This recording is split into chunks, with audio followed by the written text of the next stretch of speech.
Hello friends, welcome to my YouTube channel. I hope आप सब ठीक होंगे। आज का जो टॉपिक है वो हम पढ़ेंगे कॉमनवेल्थ पीरियड। ठीक है, जिसका टाइम पीरियड है 1649 से 1660। तो चलिए आइए टॉपिक पे आते हैं। सोचिए एक ऐसा देश है जहां अचानक क्रिसमस बनाने से बैन लगा दिया जाए, सारे थिएटर बंद कर दिए जाएं और लिखने की आज़ादी छीन ली जाए। नहीं नहीं, यह किसी मॉडर्न डिक्टेटरशिप की कहानी नहीं है, यह है इतिहास का कॉमनवेल्थ पीरियड। 1649 में इंग्लैंड के जो राजा का सिर था वो सरे कलाम कर दिया गया और पूरे देश से राजा का शासन खत्म कर दिया गया। लेकिन इसके बाद जो हुआ उसने अंग्रेजी साहित्य को हमेशा के लिए बदल दिया गया। हाँ, मैं बात कर रही हूँ कॉमनवेल्थ पीरियड के अंदर। ठीक है, कॉमनवेल्थ का मतलब क्या होता है? जनता का शासन, यानी देश का शासन जनता के जो प्रतिनिधियों या संसद द्वारा चलाया जाता है उसको बोलते हैं कॉमनवेल्थ। तो आइए चलो देखते हैं क्या हुआ था कॉमनवेल्थ पीरियड के अंदर। कॉमनवेल्थ पीरियड 1649 से 1660 टाइम ड्यूरेशन है इसकी। इंट्रोडक्शन पढ़ते हैं पहले इसका। The Commonwealth period 1649-1660 was one of the most important period in English history and literature. It began after the execution of Charles I in 1649 and ended with the restoration of Charles II in 1660. Commonwealth period जो था 1649 से 1660 तक चला। ठीक है, ये बहुत important period है हमारी इंग्लिश हिस्ट्री के अंदर और साहित्य के अंदर। ये जो स्टार्ट हुआ था जब चार्ल्स फर्स्ट की 1649 में हत्या कर दी जाती है, यानी फांसी दी गई थी उसे। जब उसको फांसी दे दी जाती है वहाँ से चालू होता है और ख़त्म कब होता है? जब चार्ल्स सेकंड वापस से गद्दी पे आ जाते हैं। ठीक है, 1660 के अंदर। For the first time in English history, the monarchy was abolished and England became a republic commonwealth under the leadership of Oliver Cromwell। और यह पहले बार हुआ था कि इंग्लिश हिस्ट्री के अंदर मोनार्की को ख़त्म कर दिया गया था और इंग्लैंड में रिपब्लिक कॉमनवेल्थ का गणतंत्र का यानी जनता का शासन हुआ था और जिसकी लीडरशिप कौन कर रहे थे? Oliver Cromwell. अब देखते हैं हिस्टोरिकल बैकग्राउंड। ए, इंग्लिश सिविल वार 1642 से 1649 तक चला। The conflict took place between, इसमें संघर्ष होता है बीच में, किन किन के बीच में होता है? रॉयलिस्ट है, कैविलियर है, ठीक है, जो सपोर्ट कर रहे हैं किसको? किंग चार्ल्स फर्स्ट को। और पार्लियामेंट्रीज हैं जिनको राउंड हैंड्स भी बोलते हैं, ये ओलिवर क्रॉमवेल की तरफ थे। अब रिजल्ट क्या होता है कि चार्ल्स फर्स्ट को हरा दिया जाता है। ठीक है, और ही वॉज एक्सिक्यूटेड ऑन 30 जनवरी 1649 और उसको फांसी दे दी जाती है 30 जनवरी 1649 को। The monarchy and the House of Lords were abolished, monarchy को नष्ट कर दिया जाता है और हाउस ऑफ लॉर्ड्स को भी नष्ट कर दिया जाता है और इंग्लैंड बिकेम द कॉमनवेल्थ, और इंग्लैंड क्या बन जाता है? कॉमनवेल्थ। ठीक है, ओलिवर क्रॉमवेल के rule became a lord protector in 1653। Oliver Cromwell थे वो लॉर्ड प्रोटेक्टर कब बनते हैं? 1653 के अंदर। ठीक है, next rule until his death in 1658। और ये कब तक रूल करेंगे, यानी कब तक शासन करेंगे? ये शासन करेंगे 1658 तक। Believed in strict puritan values, ये विश्वास करते थे किन पर? जो पॉलिटिक वैल्यूज थे। After his death political instability increase, जब इनकी डेथ हो जाती है ना तो राजनीतिक रूप से अस्थिरता वापस से बढ़ जाती है। अब एक वर्ड आ रहा है लॉर्ड प्रोटेक्टर। लॉर्ड प्रोटेक्टर का मतलब क्या होता है? राजा जैसे शक्तिशाली शासक होगा, ठीक है, लेकिन वो राजा नहीं होगा। ओके, ये है लॉर्ड प्रोटेक्टर का मतलब। नेक्स्ट समझते हैं restoration. 1660 Charles II returned to the throne. Monarchy was restored. The Commonwealth period came to an end. Restoration 1660 के अंदर होता है। चार्ल्स सेकंड वापस से सिंहासन पे आ जाते हैं, मोनार्की वापस से रिस्टोर हो जाती है और कॉमनवेल्थ पीरियड का यहीं पर एंड हो जाता है। Why is it called the Puritan Age? The Commonwealth period is also known as the Puritan age. Commonwealth period को हम प्यूरिटन एज भी कहते हैं। क्यों कहते हैं? Because the Puritan dominate politics and society. क्योंकि जो प्यूरिटन्स थे ये पॉलिटिकल और सोसाइटी के ऊपर लिख रहे थे, ठीक है, ठीक है, डोमिनेट कर रहे थे। प्यूरिटन्स बिलीव्ड इन, प्यूरिटन्स किस किस पर बिलीव करते थे? ये चाहते थे कि हमारा जो जीवन है सिंप्लिसिटी हो, सादा हो, ईमानदारी भरा हो, हार्ड वर्किंग हो, रिलीजियस डिवोशन यानी भगवान की हम पूजा करें, मॉरल डिसिप्लिन वाला हो, ठीक है, नैतिक कर्तव्य हो, हम बिल्कुल अनुशासन में रहें। दे अपोज, ये किस किस चीज़ के खिलाफ थे? थिएटर बंद हो गए थे, dancing, gambling, luxury, excessive entertainment, इन सब के ये खिलाफ थे। अब एक चीज़ पूछी जाती है और ये आ भी चुकी है क्वेश्चंस के अंदर कि public theatre had already been close in 1642 and they remain closed throughout the Commonwealth.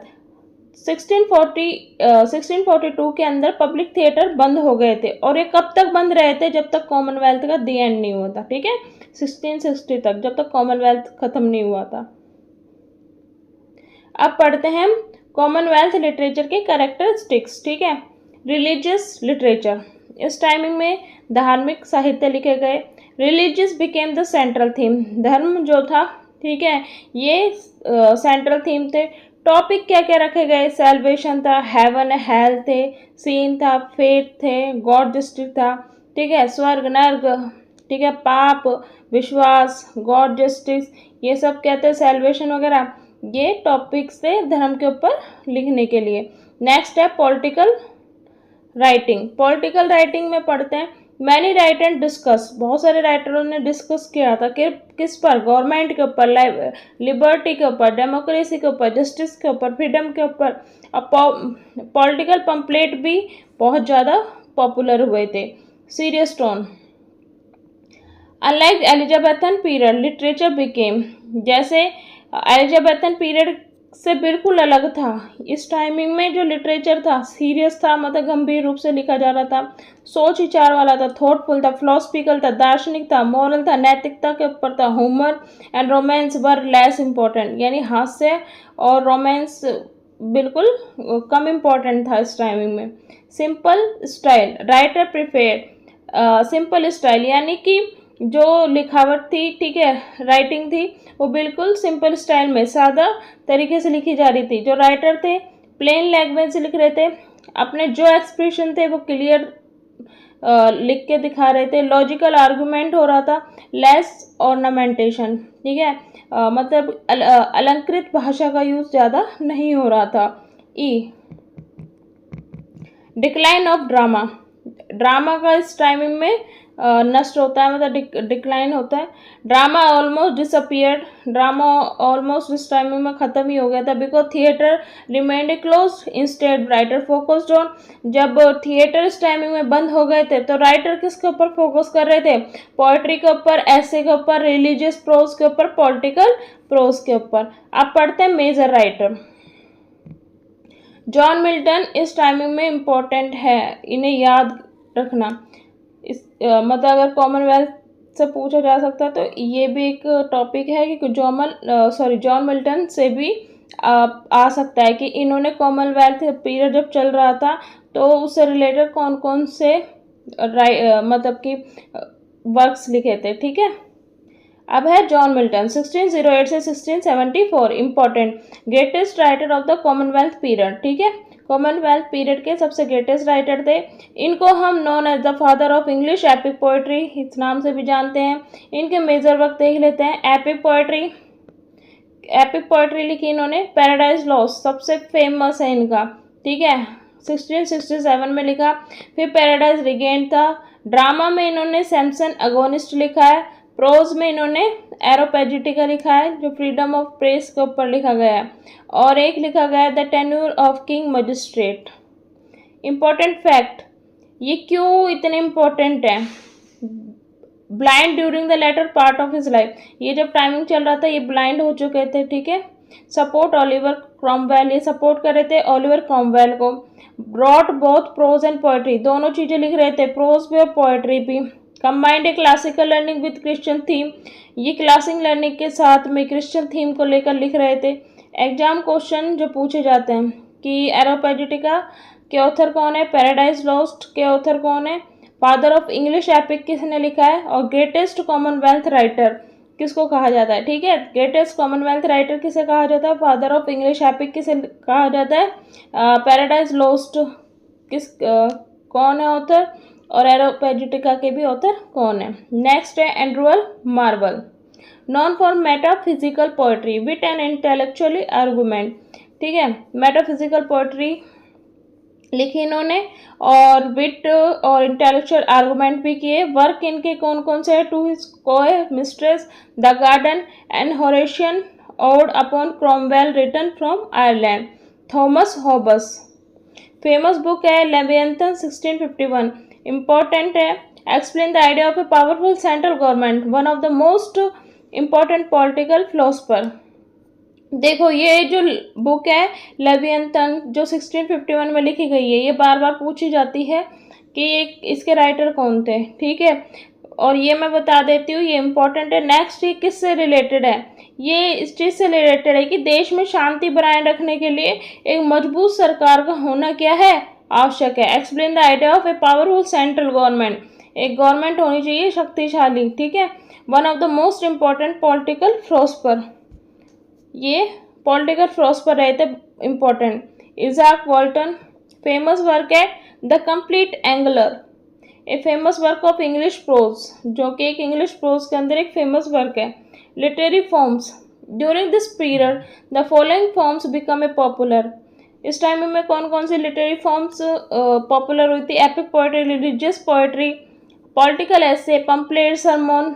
Sarman means क्या होता है बताइए, सरमन मीन्स होता है धर्म और नैतिकता पर दिया गया कोई भाषण। ठीक है, जैसे जैसे धार्मिक उपदेश होते हैं उनको सरमन्स बोलते हैं। Prose, treatise and drama was almost absent, हाँ ड्रामा तो इस टाइम पे ख़त्म ही हो गए थे। अब नेक्स्ट है कॉमनवेल्थ वर्सेस एलिजाबेथन, दोनों में क्या कंपेयर है। ठीक है, एलिजाबेथन एज में ड्रामा फ्लोराइज, यानी ड्रामा जो थे उनका विकास हो रहा था, और कॉमनवेल्थ पीरियड में ड्रामा नष्ट हो गए थे। एंटरटेनमेंट था एलिजाबेथन एज में, लेकिन कॉमनवेल्थ एज के अंदर मोरालिटी, नैतिकता के ऊपर लिखा जा रहा था। एलिजाबेथ एज में रोमांस के ऊपर लिखा गया था, लेकिन कॉमनवेल्थ पीरियड के अंदर रिलीजियस यानी धर्म उपदेश के ऊपर। एलिजाबेथन एज में ऑप्टिमिज्म था, आशावादी था, लेकिन कॉमनवेल्थ पीरियड में सीरियसनेस थी। ऑर्नामेंटल स्टाइल लिखी गई थी एलिजाबेथन एज में, लेकिन सिंपल स्टाइल लिखी गई थी कॉमनवेल्थ पीरियड के अंदर। अब कुछ 20 क्वेश्चंस हैं कॉमनवेल्थ पीरियड के। ठीक है, 1649 से 1660 तक उन्हें देख लेते हैं। The Commonwealth period in English literature lasted from 1558 से 1603, 1603 से 1625, 1649 से 1660 या 1660 से 1700। तो सी इज आंसर 1649 से 1660। ठीक है, next the Commonwealth period began after the execution of, कौन से राजा थे जिनके बाद ये कॉमनवेल्थ पीरियड स्टार्ट हुआ था। James first, Charles first, Charles second, Henry eight, तो याद रखेंगे चार्ल्स फर्स्ट। नेक्स्ट है England become a republic after under, England republic कब हुआ था, ओलिवर क्रॉमवेल के टाइमिंग में। Oliver Cromwell has title of, इनको कौन सा टाइटल दिया गया था, लॉर्ड प्रोटेक्टर का। The Commonwealth period is also known as the romantic age, Augustan age, Puritan age, Victorian age, age of Puritans. Which literary genre decline during the Cromwell period, poetry, ऐसे, drama, pros, drama नष्ट हुए थे। Why did drama decline during the Commonwealth period? Lack of writers, printing was banned, theatre were closed by Puritans, people lost interest in plays. इस time में drama क्यों नष्ट हुए थे कॉमनवेल्थ पीरियड में, क्यों, क्योंकि थिएटर ही जब बंद हो गए थे, प्यूरिटन्स ने क्या करा था, ड्रामा को बंद करा दिया था, थिएटर को बंद करा दिया था, इसलिए ड्रामा बंद हो गए। Who is regarded as the greatest writer of the Commonwealth period? William Shakespeare, Ben Jonson, John Milton, John Donne. John Milton, ठीक है। नेक्स्ट है John Milton is known as, John Milton को क्या कहा जाता है? Father of English novel, father of English epic poetry, father of English drama, father of romantic poetry. क्या कहा जाता है? Father of English epic poetry, okay, English epic poetry. Next है which is the greatest epic written by John Milton. कौन सा epic था जो सबसे महान एपिक है, जो जाना जाता है? The Faerie Queene, Paradise Lost, the Canterbury Tales, Utopia. तो आंसर इज पैराडाइज लॉस्ट। और कब लिखा गया था? 1667 के अंदर। Which work by John Milton support freedom of the press? Paradise Regained, Samson Agonistes, Areopagitica, Lycidas. Areopagitica, freedom press के ऊपर लिखा गया है। नेक्स्ट है हु रोट लेवियंथन। किसने लेवियंथन वर्क लिखा है? थॉमस हॉबस ने। John Locke, Francis Bacon, John Milton ने। किसने लिखा है? थॉमस हॉबस ने। नेक्स्ट है लेवियंथन वाज पब्लिश्ड इन, कब लिखा गया था? टाइम पूछ रहे हैं। 1642, 1649, 1651, 1660। 1651। Which poet wrote to his coy mistress? John Donne, Andrew Marvell, John Milton, Edmund Spenser. किसने लिखी थी? एंड्रू मार्वल ने। Which work was written by Andrew Marvell to his coy mistress? अभी पढ़ा ही था। Which of the following best describe Commonwealth literature? Romantic and emotional, religious and political, comic, entertaining, satirical only. Religious and political. Next है the Commonwealth period ended with the restoration of. Commonwealth period कब खत्म होता है? किसके restoration से खत्म होता है? James first, Charles first, Charles second, Henry eighth, Charles second. Next है इन विच ईयर बाद Charles second restored to the throne? 1649, 1653, 1658, 1660। Charles second जो सिंहासन पर आ जाते हैं 1660 के अंदर आते हैं। Which value was strongly promoted by the Puritans? Luxury, moral discipline, courtly love, entertainment। क्या आता है? moral discipline। ये strongly चाहते थे कि अनुशासन में रहे, नैतिकता। Which statement is true about the Commonwealth period?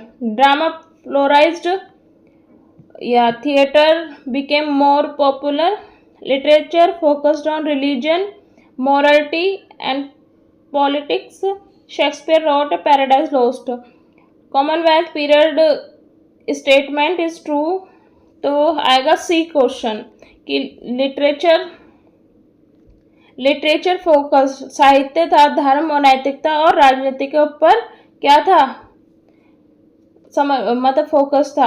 I hope friends आपको ये वीडियो अच्छी लगी होगी, सारे कंसेप्ट आपके क्लियर होंगे। अगर कोई डाउट रह जाता है तो आप प्लीज़ कमेंट बॉक्स के अंदर आप कमेंट कर सकते हैं, मैं उसका आंसर दे दूंगी। नेक्स्ट आपको वीडियो अच्छी लगी हो तो please do like and subscribe my channel. Okay.